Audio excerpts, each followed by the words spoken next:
All right, welcome back to another infrared sauna question of the day. Today's question comes from Leonard. It's on indoor versus outdoor saunas. He says, I have a deck that is covered and screened in. The walls are paneled about 48 inches tall and then screened the rest of the way up to the ceiling. Can I use the indoor model since the deck is somewhat enclosed? Well, Leonard, it's probably going to depend on a few things. There's a couple details that you left out that I really wish you would have included. The first thing that comes to mind is if you live in the north and it's going to be cold out there, a screened-in lanai or patio probably doesn't provide any weather protection. I'm guessing that you've kind of already thought about all that stuff, though, and you probably wouldn't be doing this if that was the case. So how can I make a diagram? I'm thinking, let me grab one little thing real quick. This is kind of like a weird prop, but let's just say this is your wall, or let's do it this way. Let's just say that this is your wall, right? And you want to put the sauna. We've got a roof here.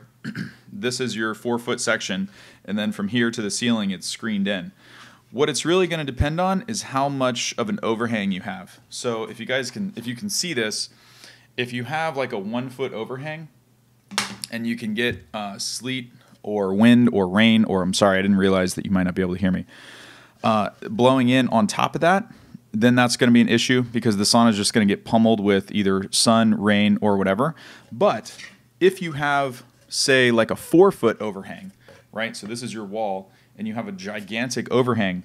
That's going to dramatically increase the wind protection and the rain protection and the sun protection that the sauna gets right there. So I probably should have like sheets of paper in here so that I could draw a diagram, but I think you can understand what I'm saying. It just has to do with, like, I'm picturing, a screened-in patio coming off the back of the house, and then I'm not sure if your little 4-foot section is metal or if it's framed in or whatever, and then the screen frame goes on top of that. But it's really what happens outside of that, like on the overhang.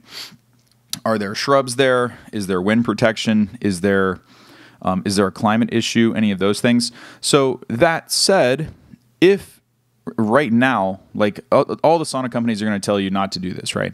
So this goes to I can't speak for them. This goes against what they would recommend, blah, blah, blah. But here's the deal. At the end of the day, the real answer to this is right now, the space that you use that you're going to put the sauna in, is it ever wet? Does rain ever blow in? Do you ever get any issues there? Is the sun so intense that it wears the screen out if it's not metal, like if it's the polyurethane screen material? Is any of that stuff an issue? If it's not, you're probably fine.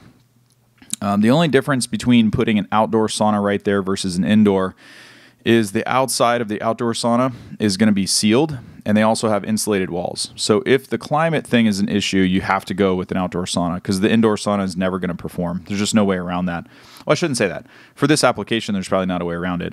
Other people, what they've done is they've built an insulated 2x4 framed enclosure, basically like a shed or something, or they framed out a wall in their lanai. And then they stick an indoor sauna in there because they can frame out a wall and put insulation in it for pretty cheap.